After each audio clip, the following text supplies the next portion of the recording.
આજે આપણે હવે જે ચેપ્ટર નંબર 4ની જે શરૂઆત કરી અને એની અંદર જે બેઝિક ફંડા જે સદિશ છે તો સદિશની આપણે કેમ જરૂર પડવાની છે એની વિશે થોડી વાત કરી.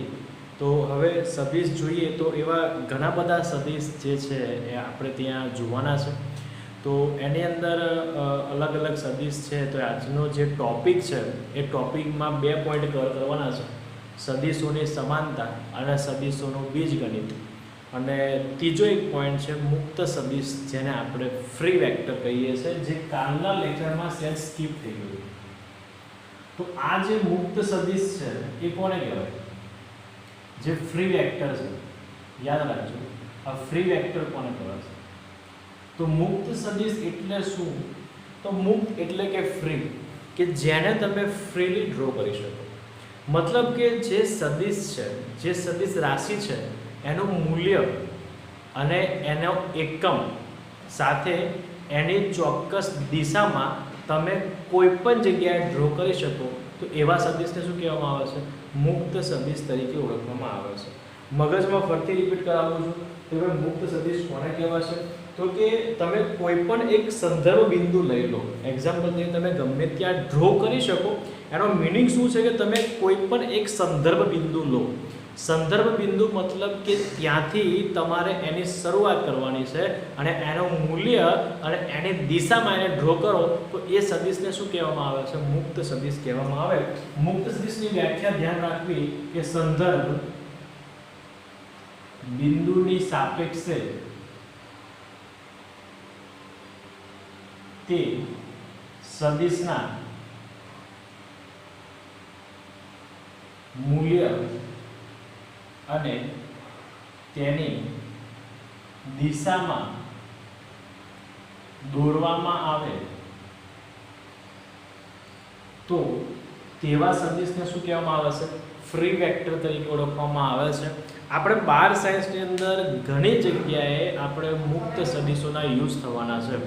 તો મુક્ત સદિશને તમારે જો ડ્રો કરવો હોય તો તમે શું કરશો? સંદર્ભ બિંદુ જોઈએ. અને આપણે સંદર્ભ બિંદુ તરીકે કોનો યુઝ કરીએ છીએ? તો કાર્ટેશિયન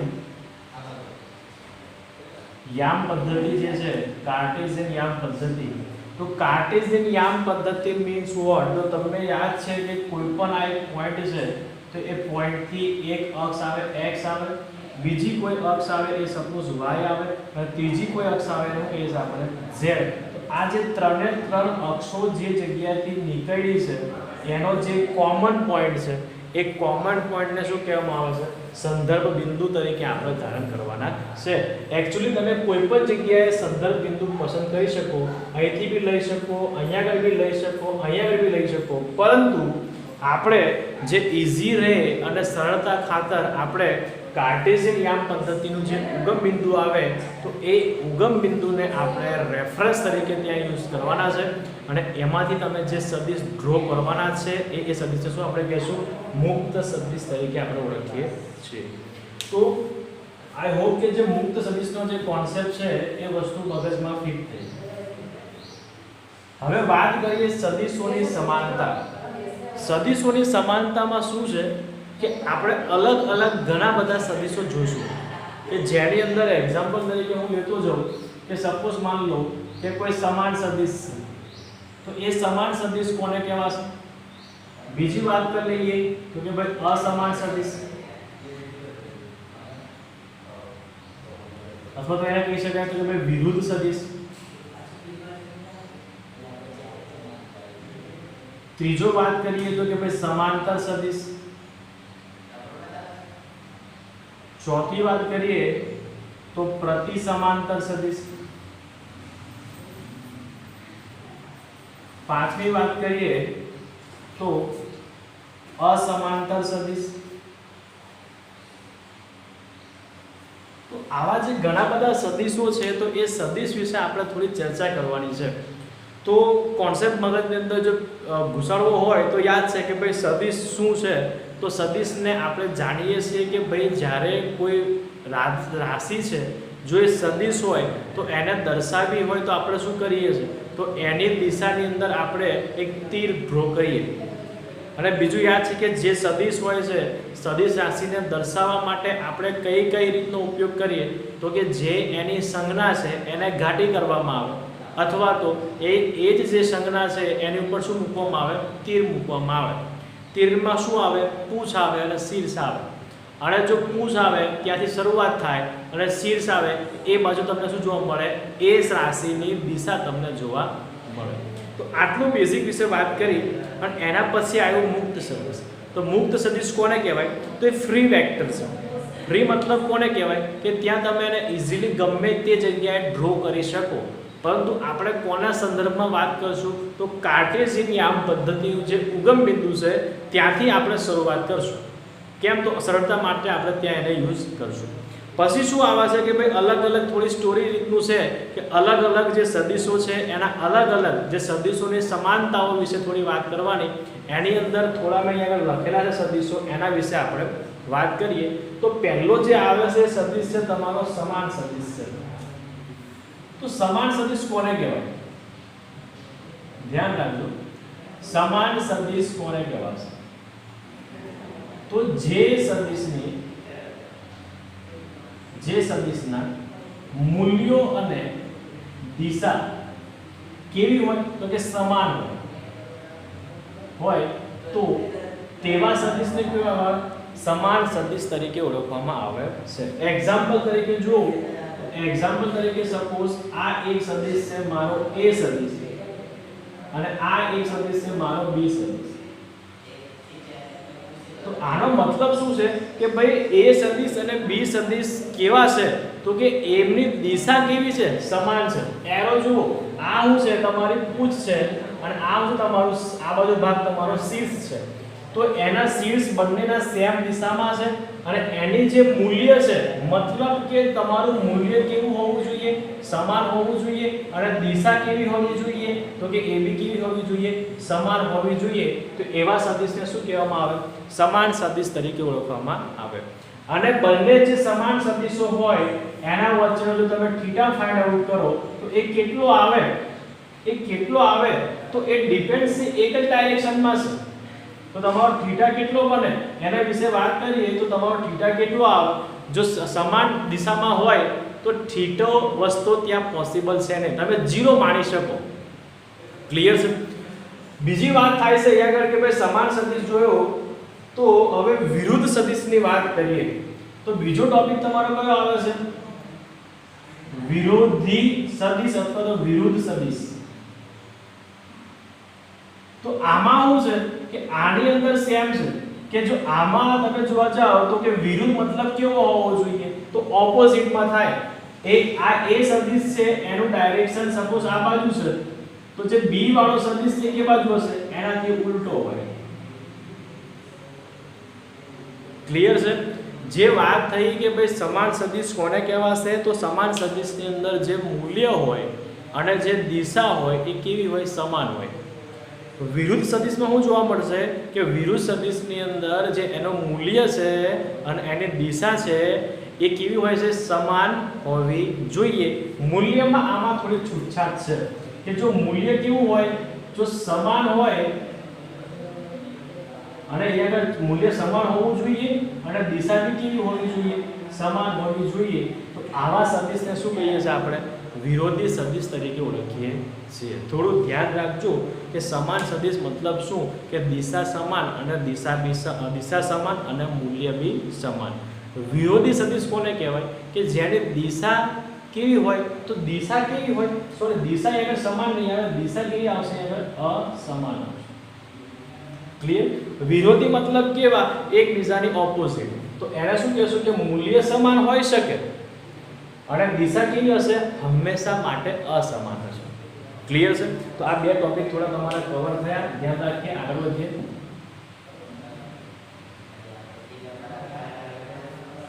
હવે જે ત્રીજો જે છે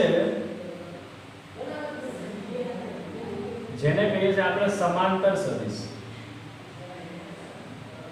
તો સમાંતર સદિશ કોને કહેવાય તો સમાંતર સદિશ એને કહેવાય કે સપોઝ માની લો કે આ એક સદિશ A છે અને આ એક સદિશ છે તમારો શું છે B છે. તો આ એકબીજાને કેવા છે? સમાંતર. આ પહેલો કિસ્સો જોઈએ. એ આ રીતે બી હોઈ શકે. આ A સદિશ છે અને આ તમારો કયો છે? B સદિશ. આમાં શું જોવા મળશે કે તમારું જે મૂલ્ય છે અને દિશા છે, તો મૂલ્ય કેવું છે? અહીંયા આગળ બંનેનું કેવું છે? સમાન છે. અહીંયા આગળ કેવું છે? દિશા બી કેવી છે? સમાન છે. અહીંયા આગળ મૂલ્ય કેવું છે? તો આ A સદિશ જુઓ મોટો છે અને B કેવો છે? નાનો. તો આ અસમાન છે. પરંતુ દિશા જુઓ બંનેમાં કેવી છે? તો કે સમાન છે. તો અહીંયા આગળ શું સેન્ટેન્સ બનશે કે ભાઈ સમાંતર સદિશ કોને કહેવાશે? તો સમાંતર સદિશની અંદર જે મૂલ્ય હોય એ સમાન કે અસમાન હોઈ શકે, પરંતુ જે દિશા છે કેવી હોય? હંમેશા સમાન હોય. એવા સદિશને શું કહીએ છીએ આપણે? સમાંતર. તો સમાંતરમાં તો આપણને ક્લિયર છે કે આ રીતે સમાંતર તમે લઈ શકો. એથી અધિક શું છે કે જ્યારે સમાંતર સદિશની વાત થાય તો એમાં થીટા કેટલો હોય? તો જો બંને એક જ લાઈનમાં હોય, એક જ દિશામાં હોય તો થીટા કેટલો આવે? 0 ડિગ્રી આવે. ક્લિયર છે? મગજમાં ધ્યાન રાખવું કે ભાઈ સમાન સદિશમાં શું હોય છે? તો કે ભાઈ સમાન સદિશની અંદર મૂલ્ય અને દિશા એ ફરજિયાત કેવી હોવી જોઈએ? સમાન હોવી જોઈએ. વિરુદ્ધમાં શું આવ્યું? તો વિરુદ્ધમાં કેવું છે કે મૂલ્ય સમાન હોય અને પરંતુ દિશા કેવી હોય? પરસ્પર વિરુદ્ધ હોય. એવા સદિશને શું કહેવામાં આવે છે? તો એવા સદિશને વિરોધ સદિશ કહેવામાં આવે છે. ત્રીજો હું જો સમાંતર સદિશ. તો સમાંતર સદિશ કોને કહેવાય? તો કે એની અંદર મૂલ્ય જે છે સદિશનું એ સમાન હોય બી શકે કે અસમાન ના બી હોઈ શકે, પરંતુ દિશા કેવી હોવી જોઈએ? સમાન હોવી જોઈએ. તો એવા સદિશને શું કહેવામાં આવે છે? સમાંતર સદિશ કહેવામાં આવે. અને બે સમાંતર સદિશ વચ્ચેનો જે થીટા હોય છે એ હંમેશા કેટલો હોય છે? 0 ડિગ્રી હોય. આટલું ક્લિયર? એના પછી બીજો જોઈએ તો કે ભાઈ પ્રતિ સમાંતર. થોડું કોન્સેપ્ટમાં ધ્યાન રાખજો કે જો સમાંતર સદિશ આવે તો સમાંતર સદિશ હોય તો એમની બંને વચ્ચેનો જે એંગલ બને, જે થીટા બને એ કેટલો આવે? તો 0 ડિગ્રી આવે. હવે વાત કરી કે ભાઈ પ્રતિ સમાંતર. તો પ્રતિ સમાંતર કોને કહેવાશે? તો કે જે સમાંતર જે છે એનો વિરોધી, પ્રતિ મતલબ વિરોધી, સામે ઊભો થાય એને શું કહેવાય? તો પ્રતિ સમાંતર કહેવાય. એક્ઝામ્પલમાં જે વ્યાખ્યા બનાવી, વ્યાખ્યા શું હતી કે જ્યારે સમાંતર સદિશ હોય તો એમાં શું આવે? સમાંતર સદિશની અંદર મૂલ્ય જે છે એમાં કન્ડિશન જોવા મળે કે એ સમાન હોય બી શકે અને સમાન ના બી હોઈ શકે, પરંતુ દિશા કેવી હોય? એ દિશા સમાન હોવી જરૂરી છે. તો આ જગ્યાએ જો પ્રતિ સમાંતરની વાત કરું તો સપોઝ માન લો આ એક સદિશ મારો A છે અને આ બીજો સદિશ મારો B છે. આ પહેલો કિસ્સો છે, આ બીજો કિસ્સો જોઈએ. સોરી, પ્રતિ સમાંતર થાય છે આ રીતે આવશે. B છે. અહીંયા આગળ જોવા જઈએ તો આ મારો A સદિશ છે અને આ મારો સપોઝ B છે. તો હું કે છે આ જગ્યાએ કે ભાઈ પ્રતિ સમાંતર મીન્સ વોટ? તમે મૂલ્ય જુઓ અને તમે દિશા જુઓ. આ જગ્યાએ તમે મૂલ્ય જુઓ અને દિશા. ઓકે, તો આપણે જે પ્રતિ સમાંતરની વાત થઈ તો પ્રતિ સમાંતરમાં જુઓ તો એના કઈ કઈ કન્ડિશન પોસિબલ છે. તો પ્રતિ સમાંતરમાં જુઓ તો એના મૂલ્ય, આ બંને ફિગર જુઓ તો આ ફિગરમાં શું છે કે A સદિશ આ બાજુ છે અને B સદિશ આ બાજુ છે. તો એનો મૂલ્ય કેવા છે બંનેના? તો મૂલ્ય કેવા છે? સમાન છે. પણ દિશા કેવી છે? પરસ્પર વિરુદ્ધ છે. અને પરસ્પર વિરુદ્ધ એનો મતલબ શું છે? અહીંયા આગળ દિશા અસમાન બની જાય છે. ધ્યાન રાખજો. પછી આ બીજી ફિગર જુઓ તો બીજી ફિગરમાં શું છે? તો કે અહીંયા આગળ મૂલ્ય કેવા છે? તો કે આ A સદિશ છે એનું મૂલ્ય જે B સદિશ છે એની કરતા કઈ ડિફરન્સ છે, મતલબ કે અસમાન છે. અને દિશા કેવી હોય? હંમેશા જ અસમાન. તો પ્રતિ સમાંતર કોને કહેવાય? તો પ્રતિ સમાંતર મીન્સ એ વસ્તુ કે જે સદિશના મૂલ્યો સમાન હોઈ શકે કે સમાન ના બી હોઈ શકે, પરંતુ દિશા ફરજિયાત શું હોવી જોઈએ? અસમાન હોવી જોઈએ. તો એવા સદિશને શું કહેવામાં આવે છે? પ્રતિ સમાંતર સદિશ કહેવામાં આવે. અને બંને પ્રતિ સમાંતર સદિશ વચ્ચેનો જે થીટા બને એ કેટલો બને? 180 ડિગ્રીનો બને. અને જ્યારે સમાંતર સદિશની વાત થતી હોય કે જ્યારે સમાન સદિશની વાત થતી હોય તો એંગલ કેટલો બને? 0 ડિગ્રી એંગલ બને. પછી જો વાત કરીએ આગળનો એક સદિશ લાસ્ટમાં જોઈએ તો કે અસમાંતર સદિશ. તો અસમાંતર સદિશ કોને કહેવાશે? તો ધ્યાન રાખો કે સપોઝ માની લો મારી પાસે આ a વેક્ટર છે અને આ કોઈ બીજો સદિશ મારી પાસે b વેક્ટર છે, તો આ જે ફિગર છે ને એ અસમાંતર છે. અસમાંતર કોને કહેવાય? તો કે જે સદિશ સમાંતર સદિશ કે પ્રતિ સમાંતર સદિશ ન હોય તો એવા સદિશને શું કહેવામાં આવે છે? અસમાંતર સદિશ તરીકે ઓળખવામાં આવે છે. કહી શકાય તો કે જે સદિશ સમાંતર સદિશ બી ના હોઈ શકે અને અથવા તો કે પ્રતિ સમાંતર સદિશ, જે સદિશ સમાંતર સદિશ કે પ્રતિ સમાંતર સદિશ ન હોય તો એવા સદિશને શું કહેવામાં આવે છે? અસમાંતર સદિશ તરીકે ઓળખવામાં આવે છે. તો આટલી વાત થઈ તો અલગ અલગ જે ફોર્મેટ જોઈ ગયા કે અલગ અલગ સદિશની જે સમાનતાઓ જોઈ, એમાં 5 થી 6 સદિશ વિશે વાત કરી. તો હવે મેન કન્સેપ્ટ ઉપર આવીએ તો કે જ્યારે આ સદિશ તો બનાયા તો એનો ઉપયોગ કયા ધોરણમાં કરવાના છો અને કયા કયા ટોપિકમાં કરવાનો છો? તો 11 સાયન્સમાં તો કવર થશે જ, પણ જોડે જે 12 સાયન્સનો ચેપ્ટર નંબર 1 છે, ચેપ્ટર નંબર 2 છે, એમાં ભંડાર પ્રમાણમાં આ તમારા જે નિયમો છે એનો આપણે ઉપયોગ કરવાના છે. એક્ઝામ્પલ તરીકે લઉં તો હું કહે છે એક્ઝામ્પલ, સપોઝ મારી પાસે આ એક બ્લોક છે. તો આ જે બ્લોક છે કોઈ પદાર્થ છે, એની ઉપર એક બળ છે એ આ દિશામાં લાગે છે અને બીજું બળ છે એ જ દિશામાં લાગે છે. આ F1 છે અને આ F2 છે. તો આ જે પદાર્થ છે તો એ પદાર્થમાં બંને બળ લાગે તો પદાર્થ ઉપર કોઈને કોઈ અસર થાય અને એ અસરને શું કહેશું આપણે? તો એ પરિણામી બળના ફોર્મેટમાં જોઈશું. તો એનું જે પરિણામી બળ છે એ કેટલું હશે? તો કે ભાઈ F તો કે F1 કેટલું? F2. મગજમાં ફિટ રાખવું કે જ્યારે જે પણ તમારું ડાયરેક્શન જે છે એ કેવું છે? સેમ છે, સમાન દિશામાં અલગ અલગ ફોર્સ લાગે, F1 લાગે, F2 લાગે, F3 લાગે, F4 લાગે, એક જ દિશામાં લાગે છે, એનો મતલબ કે થીટા કેટલો છે? 0 ડિગ્રી. અને એનું પરિણામી બળ કેટલું આવશે? હંમેશા તમે જોવા જાઓ તો F F1 F2 F3 Fm. જો એક જ દિશામાં ફોર્સ લાગ્યો છે એનો મતલબ ત્યાં શું કરશો? તમે ત્યાં સરવાળો કરશો અને એક કરીને તમે શું ચેક કરશો? પરિણામી બળ. એ જ ફિગર રહેવા દઈએ અને આ તમારો કોઈ જો પદાર્થ હોય અને એ પદાર્થની અંદર જે બળ છે એમાં પહેલાનું બળ છે એ F1 આ બાજુથી લાગે છે અને બીજો સાઈડથી F2 લાગે છે.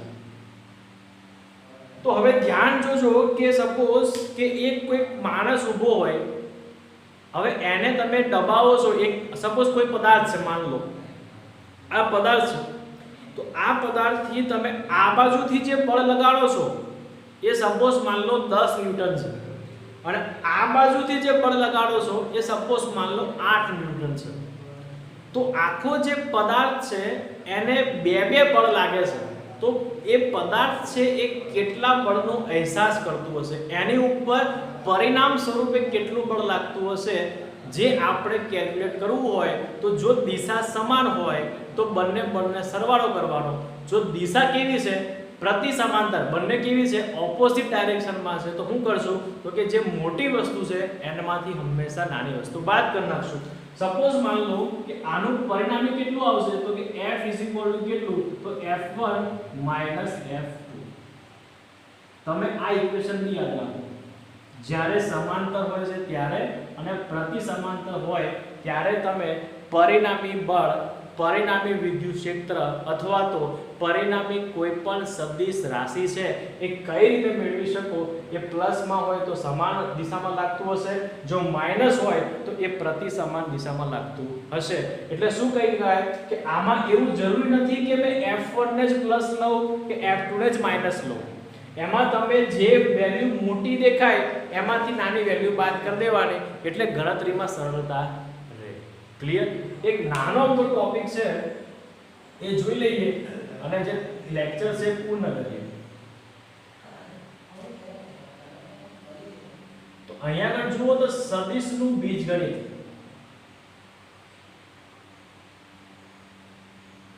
Vector algebra. તો જે બીજગણિત જે છે એમાં એક નિયમ છે.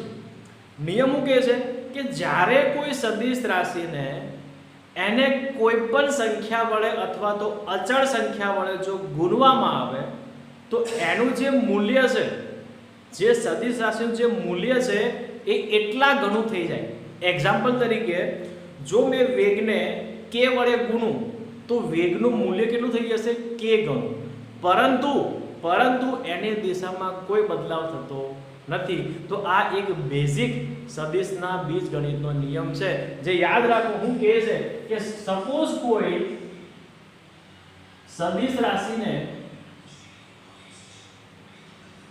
k વડે ગુણતા, કોઈ બી સંખ્યા વડે તમે ગુણી શકો, વડે ગુણતા તેનું મૂલ્ય એટલે કે કોનું? સદિશનું મૂલ્ય k ગણું જોવા મળે, પરંતુ તેની દિશામાં કોઈ પણ બદલાવ થશે નહીં. એક્ઝામ્પલ તરીકે સપોઝ કે કોઈ વેગ છે ને m વડે ગુણતા, તો શું થશે કે જે તમારું જે p હું લખી શકાય તો કે m * v. આ તમારા વેગમાનનું ઇક્વેશન છે જે આપણે જોઈશું આગળ. તો હું કહે છે કે સપોઝ કે આ વેગ હતો એને તમે m વડે ગુણ્યા તો તમારા વેગમાનની વેલ્યુ m ગણી વધી ગઈ, પરંતુ જે વેગમાન છે એની દિશામાં કોઈ જ ફરક પડશે નહીં. ઓકે, ક્લિયર છે? તો આટલો વિશે આપણે થોડું ધ્યાન રાખીએ. અને આના પછીનું જે ચેપ્ટર છે, मतलब ટોપિક છે, એ ખૂબ જ ઇમ્પોર્ટન્ટ છે કે જેની અંદર આપણે સદિશોની સરવાળા માટેની જે રીતો છે, બાદબાકી માટેની જે રીતો છે, એના માટે જે ત્રિકોણની રીત અને સમાંતર બાજુ ચતુષ્કોણની જે રીત છે જે આપણે ભૌમિતિક સ્વરૂપે જોવાના છે. તો આના પછીનો જે લેક્ચર છે એ એના વિશે હશે.